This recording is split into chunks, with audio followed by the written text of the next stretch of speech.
வணக்கம் நண்பர்களே.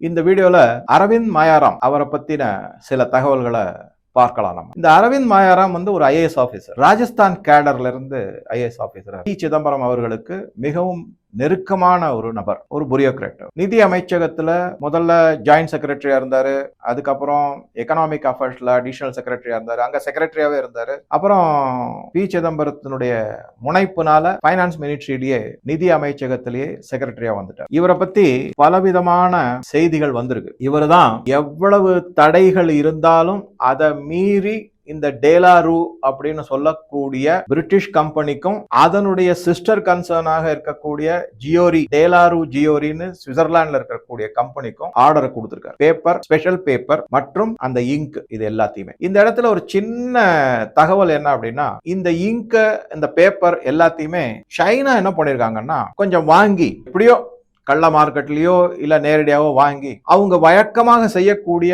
ரிவர்ஸ் என்ஜினியரிங்கிறத செஞ்சு அந்த ஃபார்முலாவெல்லாம் கண்டுபிடிச்சு அவங்க வேற அதை ப்ரிப்பேர் பண்ணிட்டாங்க. அதை வேற கள்ள மார்க்கெட்ல நிறைய வித்திருக்காங்க. குறிப்பா பாகிஸ்தானுக்கு நிறைய வித்திருக்காங்க. சைனாவும் இதை வித்திருக்கு அப்படிங்கிற. அதே மாதிரி அந்த எட்ஜிங் பிளேட் அப்படின்னு சொல்லுவாங்க, அந்த பிளேட்டையும் சைனா தகுடுதத்தமா அவங்களே அதை தயாரிச்சு பாகிஸ்தானுக்கு வித்திருக்காங்க. அதையும் இந்த இடத்துல நம்ம பார்க்கிறோம். குறிப்பா இந்த அரவிந்த் மாயாராம் இன்னும் ஒரு மிடில் மேனோட சேர்ந்து ஸ்விஸ் கம்பெனிக்கு இந்த இங்க், பேப்பர், அதுக்கப்புறம் இந்த கலர் ஷிஃப்ட் த்ரெட் அப்படின்னு ஒண்ணு சொல்லுவாங்க. அதுல பாத்தீங்கன்னா ஒரு லைன் இருக்கும், ஒரு கிரீன் கலர்ல எல்லா நோட்லயும் ஒரு லைன் மாதிரி இருக்கும், அதுதான் கலர் ஷிஃப்ட் த்ரெட் அப்படிங்கிறது. அந்த மாதிரி டெக்னாலஜி எல்லாமே இந்த ஸ்விஸ் கம்பெனிக்கு கொடுத்திருக்காங்க. இந்த மிடில் மேன் இருக்காருல, அவரை பத்தின பல தகவல்கள் ரொம்ப ரொம்ப தேடி பார்த்தேன், ஒன்னும் பெருசா வரமாட்டேங்குது, பேரு கூட. ஆனா என்ன வந்திருக்கு அப்படின்னா, கிட்டத்தட்ட 8 கோடி ரூபாய் அவர் கமிஷனா வாங்கியிருக்காரு. இந்திய அரசுக்கும் ஸ்விஸ் கம்பெனிக்கும் நடுவுல ஏஜென்ட் மாதிரி இருந்து செயல்படுறதுக்கு 8 கோடி ரூபாய் வாங்கியிருக்காரு இந்த காலகட்டத்துல அப்படிங்கிறது தெரிய வருது. சொல்லலாம், சார் இன்னைக்கெல்லாம் 8 கோடி எல்லாம் ஒண்ணுமே இல்ல சார். ஆனா இது நான் சொல்றது 2014க்கு முன்னாடி. அப்ப அது பெரிய விஷயம் தான். பி.கே. முகர்ஜி, பிரணாப் குமார் முகர்ஜி எந்த கம்பெனிய தடை செய்திருந்தாரோ அதே கம்பெனியை இந்த அரவிந்த் மாயாராம் அவங்களுக்கு ஆர்டரை கொடுத்து கான்ட்ராக்ட் போட்டு வாங்கியிருக்காரு. நான் சொன்ன மாதிரி ஏதோ அழுத்தத்தினாலதான் செஞ்சிருக்கு. அந்த அழுத்தம் இல்லைன்னா இவ்வளவு துணிச்சலா பேன் பண்ண ஒரு கம்பெனிக்கு ஆர்டர் கொடுக்கறதுங்கிறது நடைமுறையில சாத்தியமே கிடையாது. ஏதோ மேலிடத்துல இருந்து ஆர்டர் வந்திருக்கு, அதெல்லாம் இல்ல, அவர் பாட்டுக்கு சொல்லிட்டு போட்டோம். இந்த இடத்துல என்னன்னா, குறிப்பா இன்னொன்னு கவனிக்கலாம். பிரணாப் குமார் முகர்ஜி தான் நிதி அமைச்சராக இருந்த போது தன்னுடைய ரூம்ல ஒட்டு கேட்பதற்கான கருவிகள் மற்றும் வீடியோகளை எடுப்பதற்கான கேமராக்கள் பொருத்தப்பட்டுள்ளன்னு கம்ப்ளைண்ட் பண்ணாரு. அவர் பிரைம் மினிஸ்டர் மன்மோகன் சிங் கிட்டே சொன்னாரு. இது யாருடைய கைவண்ணமா இருக்கும் அப்படிங்கறத நம்ம ஒரு அளவுக்கு யூகிக்கலாம். இந்த மாதிரி தகுடுதத்தங்கள்ல ஈடுபட்டவர்கள் தான் இவர். ஏன்னா பி.கே. முகர்ஜி டேலாரூ கம்பெனியை பேன் பண்ணிட்டார். அதுக்கு எதிராக இவர் மேல ஏதாவது ஒரு குற்றச்சாட்டை கொண்டு இவருடைய பேரை டேமேஜ் பண்ணிட்டோம்னா, அப்ப பாரு, இதனாலதான்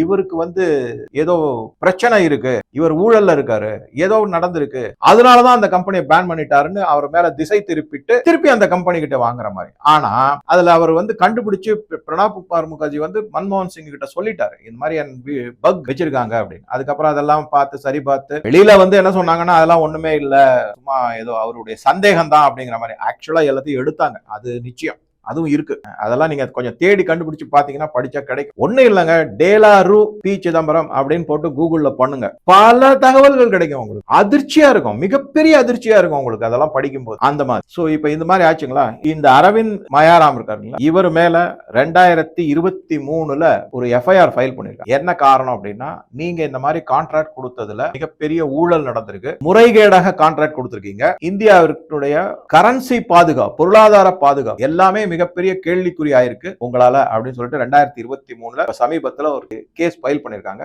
அவருடைய ஜெய்ப்பூர் மற்றும் டெல்லி அவருடைய அலுவலகங்களோ இல்ல வீடுகளோ அங்க எல்லாமே கடுமையான சோதனையும் நடத்தப்பட்டு ரெய்டு அப்படின்னு சொல்லக்கூடியது நடந்திருக்கு. எப்படி இந்த அரவிந்த் மாயாராம் இவ்வளவு சக்தி வாய்ந்த செயலாளராக நிதி அமைச்சகத்துல இருந்தாலும் இல்லாவிட்டாலும், எக்கனாமிக் அஃபேர்ல இருந்தாலும் சரி, நிதி அமைச்சகத்துல இருந்தாலும் சரி, நிதி அமைச்சர் ப சிதம்பரத்துக்கு எப்படி ரைட் ஹேண்டா இருந்தாரு அப்படின்னு பார்த்தோம்னா, அங்கதான் முக்கியமான விஷயம் இருக்கு. என்னன்னா, இவருடைய அன்னை தாயார் இந்திரா மாயாராம், இவர் ஒரு காங்கிரஸ் லீடர் மற்றும் அசோக் கெலாட் என்று சொல்லக்கூடிய ராஜஸ்தான் முதல் மந்திரி சபையில இவர் அமைச்சரா இருந்திருக்காரு. இந்த இந்திரா மாயாராம், அசோக் கெலாட் முதலமைச்சர் ராஜஸ்தான், அவருடைய மந்திரி சபையில இந்திரா மாயாராம் அமைச்சரா இருந்திருக்காரு. அந்த இந்திரா மாயாராமுடைய மகன் தான் இந்த அரவிந்த் மாயாராம். அப்ப உங்களுக்கு வந்து இப்ப தெளிவா புரிஞ்சிருக்கும் யாரு எப்படி என்ன ரிலேஷன் அப்படிங்க. அப்ப பவர்ஃபுல்லா இருக்கக்கூடிய ஒரு ஆளு அப்படின்னா பின்புலம் அதுக்கு தோதா அமைஞ்சிருக்குங்கிறது எல்லாம் தெளிவா நமக்கு தெரியுது.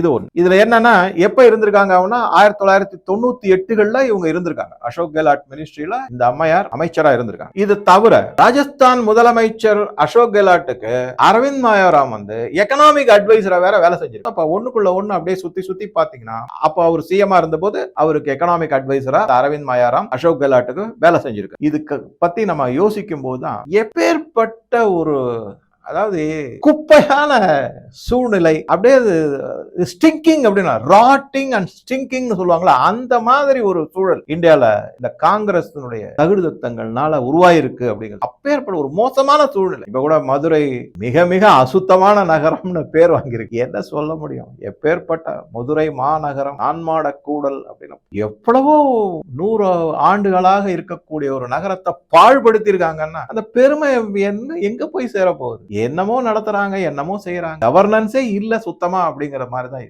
1024 கோடிக்கு நகராட்சிகள்ல வந்து ஊழல் செஞ்சிருக்காங்கன்னா அடுத்த ரிப்போர்ட் வரும். தினந்தோறும் ஏதாவது ஒரு ஊழல், எதுவுமே வந்து குறைந்தபட்சம் 500 கோடி இல்ல 1000 கோடி அப்படிதான் ஊழல் வெளியில. இந்த அரவிந்த் மாயாராம் மேல இப்ப கேஸ் ஃபைல் பண்ணிருக்காங்க. அதனுடைய விசாரணை எல்லாம் வரும். அதுக்கு ஏத்த மாதிரி பலவிதமான செய்திகள்லாம் வந்துகிட்டு தான் இருக்கு. எங்க இன்னொரு குறிப்பா பார்க்கலாம், இன்னொரு க்ளூ எங்க இருந்து கிடைக்குது நமக்கு அப்படின்னு பார்த்தா, இந்த அரவிந்த் மாயாராம் ரிட்டையர் ஆயிட்டார்ல, இவர் ரிட்டையர் ஆனதுக்கு அப்புறமா ராகுல் காந்தியோட பாரத் ஜோடோ யாத்ரால கை அப்படியே இறுக்கி பிடிச்சிட்டு அவரோட நடந்து போயிட்டு இருக்காரு. அதை பாக்குறோம். ரகுராம் ராஜனை பார்த்தோம். அப்புறம் தௌலத் அப்படி அவர் எக்ஸ் ரா அவரை பார்த்தோம். இந்த மாதிரி பல பேர் ராகுல் காந்தியை சுத்தி இருக்காங்க. ராகுல் காந்தி வந்தையும் இல்ல சோனியா காந்தியோ இல்ல பிரியங்கா வாத்ராவோ இந்த ஃபேமிலின்னு சொல்லக்கூடியது ஏதோ ஒரு வெளிநாட்டு சதி கூட்டத்துல பலவிதமான சங்கடத்துல மாட்டிட்டு இருக்காங்க. அந்த சங்கடத்துக்குள்ள இருக்கிறவங்க கிட்ட இந்த மாதிரி புரியோக்ரட்ஸ், ரா சீஃப், எக்ஸ் ரா சீஃப், பல நீதி அரசர்கள், அப்புறம் வக்கீல்கள், லாயர்கள், இவங்க எல்லாம் இன்னொரு சங்கடத்துக்குள்ள இவங்க மாட்டிட்டு இருக்காங்க. எது யாரை எப்ப போட்டு கொடுக்க போறாங்கிறது தெரியல. அதான் டெல் ஆல் அப்படின்னு சொல்லிட்டு ஃபைசல் அகமது அதனாலதான் என்கிட்ட எல்லாமே இருக்கு அப்படிங்கிற மாதிரி அவர் சொல்லிக்கிட்டு இருக்கு. அவரை பொறுத்த வரைக்கும் அவர் இந்த ஃபைசல் அகமது பட்டேல், சோனியா காந்தியினுடைய வலது கரமா இருந்தவங்க இருக்காங்கல்ல, அவரை பொறுத்த வரைக்கும் இந்த ஃபைசல் அகமது வந்து இந்த பிளேன்ல எல்லாம் ஆக்சிடென்ட் ஆயிடுச்சுன்னா முதல்ல எதை தேடுவாங்க அப்படின்னு பாத்தீங்கன்னா பிளாக் பாக்ஸ் ஒண்ணு இருக்கும், அதை தேடுவாங்க. அந்த பிளாக் பாக்ஸ்ல தான் எல்லா தகவல்களும் ரெக்கார்ட் ஆயிருக்கு. அதுல இருந்து எடுத்துட்டா எதனால விபத்து நடந்தது, என்ன கடைசி நேரத்தில் என்ன நடந்தது எல்லாமே தெளிவா தெரிஞ்சு. அந்த மாதிரி பொசிஷன்ல இருக்காரு இந்த ஃபைசல் அகமது பட்டேலுடைய மகன். அகமது பட்டேல் சோனியா காந்திக்கு மிக மிக வேண்டியவர், வலதுகரமா. சோனியா காந்தியை பொறுத்த வரைக்கும் அகமது பட்டேல் தான் பிளாக் பாக்ஸ். அந்த பிளாக் பாக்ஸ் வந்து யாரு கையில போய் சிக்க போகுதுன்னு தெரியல. தெரிஞ்சதுன்னா எப்பேற்பட்ட தகவல்கள். ஆனா இப்ப கொஞ்சம் கொஞ்சமா அவரே வெளியே விடுறாரு. பிளாக் பாக்ஸ் லீக் ஆயிட்டு இருக்கு, ரேடியேஷன் ஃப்ரம் பிளாக் பாக்ஸ் வந்துட்டு இருக்கு.